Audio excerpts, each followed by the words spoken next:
Dans cet exercice, un Mine Telecom PC de 2018, on s'intéresse à une intégrale qui est assez courante, l'intégrale de 0 à 1 de Tn exponentielle moins Tx dt. Donc c'est un dérivé de toutes ces intégrales de la forme Tn exponentielle moins Kt, qu'on peut étudier des fois entre 0 et 1, ou entre 0 et plus infini, ou entre 1 et plus infini. Donc ici, on cherche la valeur de l'intégrale en fonction de x, qui est le exponentiel moins tx, donc le moins kt, donc le cas qu'on a en général. Donc on nous demande de trouver un équivalent de in de x quand x tend vers plus infini. Donc attention ici, en fait, à n fixé, on va chercher l'équivalent quand x tend vers plus infini. Donc il faudra bien faire attention à qui varie, qui ne varie pas. Et l'idée ici, ça va être d'abord, dans un premier temps, de trouver une relation de récurrence vérifiée par in.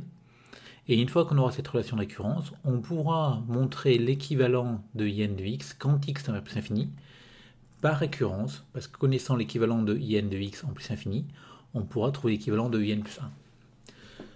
Donc on commence par calculer i0 de x, donc c'est l'intégrale de 0 à 1 de exponentielle moins tx, donc on sait trouver une primitive très facilement, passer exponentielle moins kt, donc 1 sur k, moins 1 sur k exponentielle moins kt, et donc du coup on obtient cette valeur-là.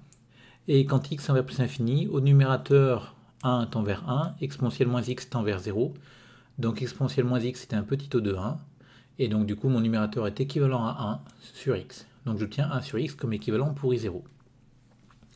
Maintenant pour tout n dans une étoile, je vais exprimer in en fonction de in-1. Et donc pour ce faire, je vais écrire mon in qui est là, donc l'intégrer par partie en dérivant le t puissance n et en primitivant le exponentiel moins tx.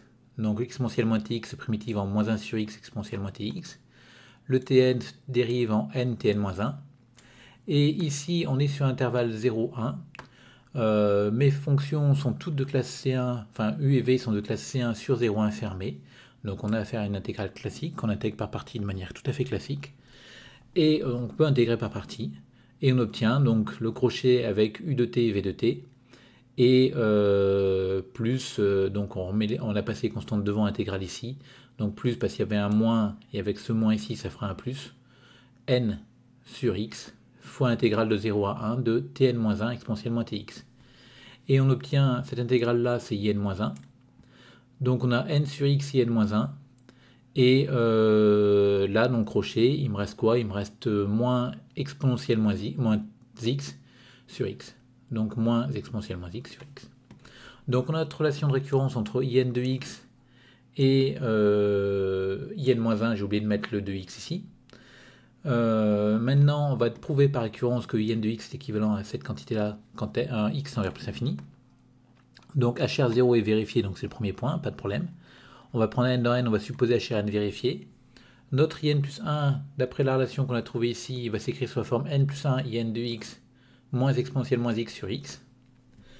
Au numérateur, le n plus 1 in de x va être équivalent du coup à n plus 1 fois cet équivalent-là, d'après hrn. Donc ça fera finalement n plus 1 factoriel sur x puissance n plus 1. Et exponentielle moins x tend vers 0. Et du coup, cette quantité-là va tendre vers l'infini par croissance comparée. C'est la factorielle qui va tendre le plus vite. Et donc le exponentiel moins x sera négligeable devant cette quantité-là. Donc finalement, au numérateur, ici, on aura un équivalent en n plus 1 in de x. Au dénominateur, du coup, c'est équivalent à x lui-même. Et quand on remplace, on obtient bien n plus 1 factoriel sur x puissance n plus 2. Et donc on a bien hrn plus 1. Du coup, la récurrence, l'hérédité est prouvée. Et donc par récurrence, on peut conclure que in de x est équivalent à factoriel n sur x puissance n plus 1 quand x tend vers plus infini.